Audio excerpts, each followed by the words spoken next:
Okay, so this is the fourth marking period review packet, the first of a few videos because there's a lot here. Make sure you have your reference table and a calculator close by. Which statement is true about a proton and an electron? So we're talking about masses and we're talking about charges. So if you go to the reference table on table O, a proton, the mass is the top number here. Whoops. It is a 1. And an electron is the same as a beta particle. The mass is 0. So a proton has a mass of 1. The electron has a mass of 0. So they have different masses. And a proton is positive and electron is negative. So they have different charges. So different masses and different charges, choice D. Which particles have approximately the same mass? So if you went back to table O, we're taking a look. Looks like the alpha particle is a mass of 4. Beta, gamma, and positron all have the same mass. And proton and neutron have the same mass. So, electron and alpha, nope. Electron and proton, nope. A neutron and alpha, nope. A neutron and proton, yes. Again, same mass. Proton and neutron. That's dumb that I had the same question.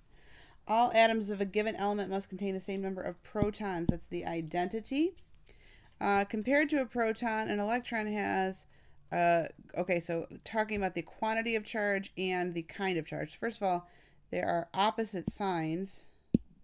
And a proton is +1 and an electron is -1. So it is a same quantity and an opposite sign. An orbital is a region of an atom in which there's a high probability of finding electrons.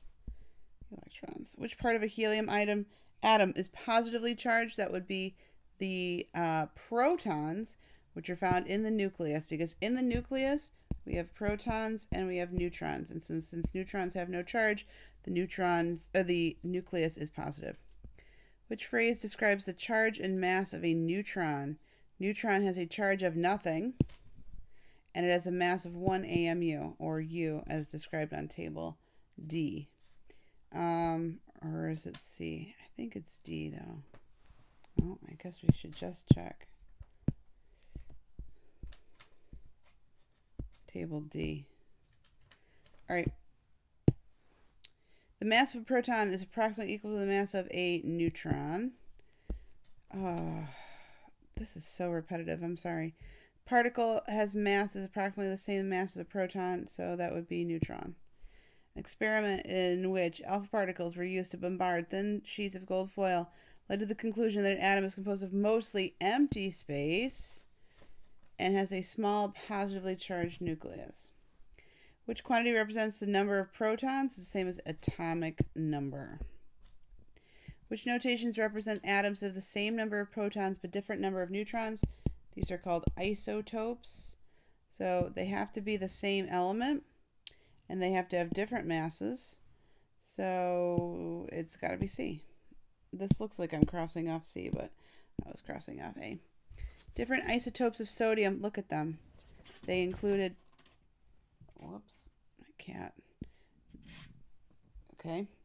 So isotopes have different masses due to number of neutrons. These are called ions. Correct numerical setup for the average atomic mass. So that's mass times percent abundance plus mass times percent abundance. Now, because these are whole percentages, we need to divide those by 100 first. So 0.5096, or that's what I meant to say, 0.4931. So 78 times, yeah, this is too big. These are too big. 78 times the 0.5. Yeah, it's choice C. Potassium in the excited state. So you go to periodic table, and it's going to be on the side. Sorry. So potassium is 2881. That's 19 electrons.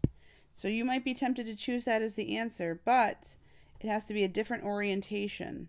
So instead of 2881, somebody from this third one jumps up to become 2872. It's the same number of electrons. We're just shifting up. An orbital is defined as a region of most probable location of electrons. Outermost electrons with the most energy. This is ionization energy. Cesium, potassium, lithium, and sodium. So you're going to go to table S. I am not going to do that for you right now because you can certainly look that up, and that would be cesium. As an electron in an atom moves from a higher state to lower, so what is going on? First of all, you're not losing electrons entirely, so you're not becoming more or less charged. So you're going from the high level to the low level, so you are giving off the energy. Gaining energy, you go up. Okay, bright line spectrum. Who is in the mixture? So you just travel up. So this looks like, what is it? 730. Here's somebody at 730.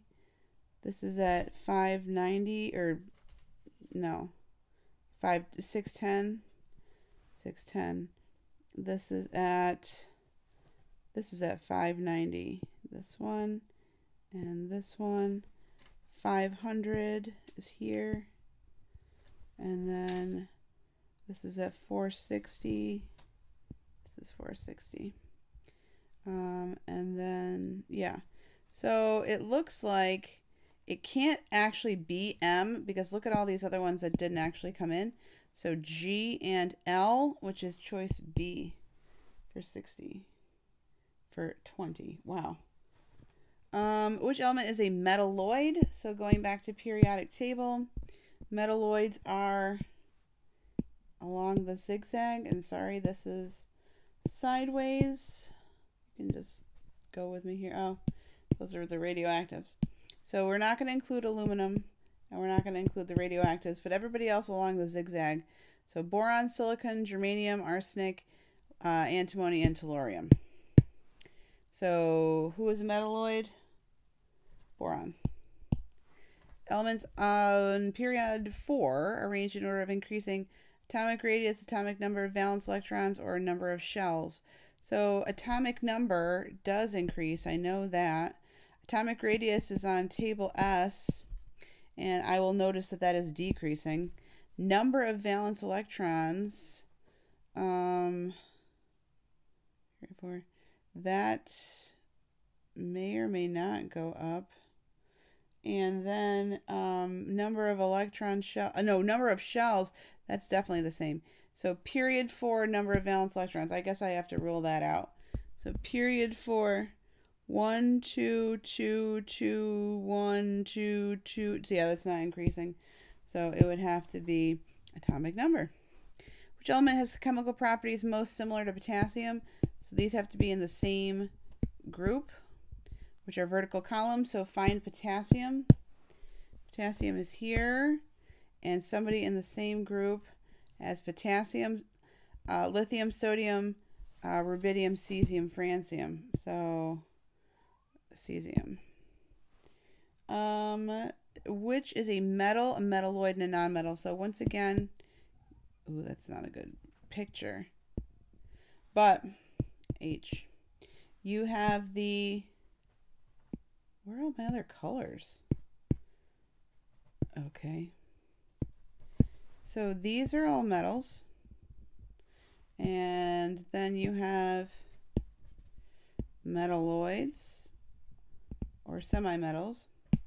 And then you've got nonmetals, and hydrogen's a nonmetal. So silver is a metal, silicon is a metalloid, and okay, right there already. If you didn't trust me, you could just keep going. Chart below shows the crystal shapes and melting points of 2 forms of solid phosphorus. Which phrase describes the 2 forms? So talk to me about crystal structure. Cubic and orthorhombic are not the same, so can't be same crystal structures. And so they do have different structures. So let's look at the melting point. Those are also different. And it's because the different crystal shape will provide you the different properties, which explain why the xenon atom is neutral. Think about the positive charges, which are protons. Think about the negative charges, which are electrons, and if they are neutral, they would have to be the same. So that's choice C. I said it wrong. Sorry, D. Because neutrons don't have charge. So the protons are positive, the electrons are negative. Which has a stable electron configuration? So this is any on periodic table group 18. So going back to the periodic table, that would be helium, neon, argon, krypton, xenon, radon. So going back here, it is neon. Total number of neutrons in an atom of K42. So first of all, 42 is the mass. So 42, and then we go to periodic table and we find the number of protons for potassium. That is 19. So 42 minus 19, we'll do it the old-fashioned way. 12 minus 9 is 3, 23. Hi, Peachy. My cat is just walking all over this. Okay, you need to go. Hi. You need to go. I need to work here. Kids don't want to wait. Okay. Which element is malleable at STP? That is characteristic of metals. So who is a metal? That would be B, copper. Which group in the periodic table has two elements existing as gases at STP? So you do need to know who's gases. So group 18 is not there. I would have chosen that. So let's look at 16 or 17. So in 17, we've got fluorine gas and we've got chlorine gas. In 16, we have oxygen gas. So yes, you are responsible for knowing where the phases are. So 30 is D. All right, graphite and diamond. 31 is just like 25. Because they have different properties, they will have different structures. So different, let's say. Which of the four substances has the lowest density? So, I mean, hopefully we know the formula for density, but here it is on table T, the first one. Mass divided by volume. So, it's going to be Y divided by X. So, which has the lowest density? Well, let's see. If you have, you want the lowest line, basically. So, it would be the D, choice D. Which part of a calcium atom is represented by Lewis electron dot diagrams? So they're electrons, and they're in the outermost shell. So we have to figure out calcium. Which is the outermost for calcium? Is it the first or is it the fourth? So I'm going to erase this. It says 2882. So see how there's a 2 there? That means 4 shells. So the electrons in the fourth are the outermost. An electron dot diagram for group 13. So X represents an element symbol. So now let's go back to group 13. Figure out how many valence electrons they have. 3, 3, 3, 3, 3. So we want 3 dots. And the only one with 3 dots is choice C. Strontium and barium have similar chemical properties because atoms of these elements have the same number of. Okay, so we want the same group, but that's not an option. So protons and neutrons won't be right. Is it the number of electron shells or number of valence electrons? So let's just go and take a look. If we're here, group 1, and again, I'm sorry this is twisted, but we have 2 electron shells, 3 electron shells, 4 electron shells, 5 electron shells, etc. So it's not that. Valence electrons, hello. Well, I wanted to, there we go. It would be 1, 1, 1, 1, 1, 1. So valence electrons is the answer. D. What is the number of valence electrons in a nitrogen atom in the ground state? So ground state is a regular state. Read it right from here. Nitrogen says 2-5, so valence electrons is 5. Aqueous solutions of a compound containing element X are blue. Element X could be what? So this means a transition metal, which is something you just need to memorize. So who is in the transition metals? So the transition metals are between 3 through 12. So in here, and again, mine's twisted, yours is not. So if you got to find somebody in there, that would be copper. Which forms a green aqueous solution? Once again, we want a transition metal. So that would be nickel. Oh, you know what? This is that tricky one. Because zinc actually is also a transition metal, but it does not form color. That's a really nasty one. And there's really no way for you to know that without experiencing it. So I apologize. I don't think the regions would have anything like that anymore. What occurs when a magnesium atom becomes magnesium ion? So periodic table. Again, it's twisted, but it says +2 here. So when magnesium forms a +2 ion, that means it loses 2 electrons. So electrons are lost, and the oxidation number increases or decreases. Well, you're going from a 0 to a +2, so that's an increase. So choice C for 39. What is the number of electrons in Al +3? So +3 means it's lost 3 electrons. So coming back here, aluminum. What are you crazy, girl? Aluminum has 13 electrons. So if we've lost 3, it would have 10. She is nuts. I can't. An ionic bond can be formed when one or more electrons are, okay, so ionic bonds are transferred from the nucleus? No, from the valence shell. 41 is D. She's biting my toes through the quilt. As the first 5 elements of group 14 are considered in order from top to bottom, what is there going to be changes in? Valence shells, electronegativity, number of valence shell electrons, and okay. So 42. So we need to look to see who's got changes. So group 14. Group 14, 1, 2, 3, 4. So valence shell electrons are increasing, but number of valence electrons are not. So number of valence, yeah. So and first obviously would not. They're all starting with 2. Number of first shell electrons, that's always 2. Number of valence shell electrons, no. So it's got to be D. And if you don't trust me, go to table S.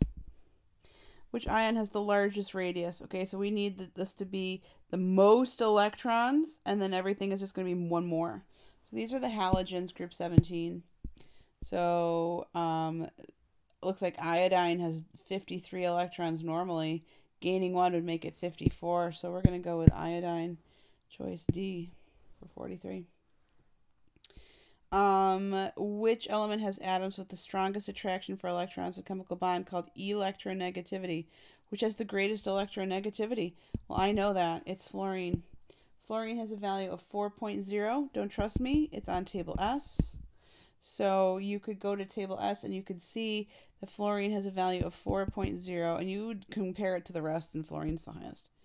Which trend is observed as the first 4 elements in group 17 are considered in order of increasing atomic number? So we're going down group 17. We're going to look at electronegativity, ionization, number of valence electrons, and number of electron shells. So that's an easy one. So valence electrons are remaining the same. 7, 7, 7, 7, 7. Number of shells, 2 shells, 3 shells, 4 shells. Shells are increasing. No change to valence electrons. So a number of shells is increasing. Number of valence electrons is staying the same. So then you'd have to go to table S to determine electronegativity or first ionization. And since fluorine is at the top of group 17, and that's the highest, you can only go down from there. So it's got to be first ionization energy decreases. And like I said, don't take my word for it. Go to reference table S and you can find that. Which element requires the least amount of energy to remove, blah, blah, blah. This is called ionization energy.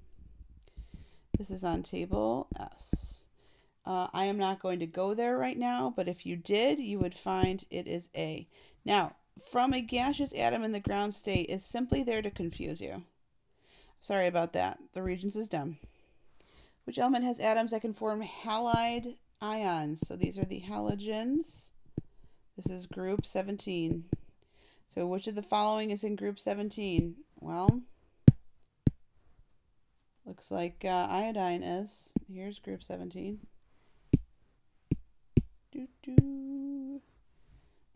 A.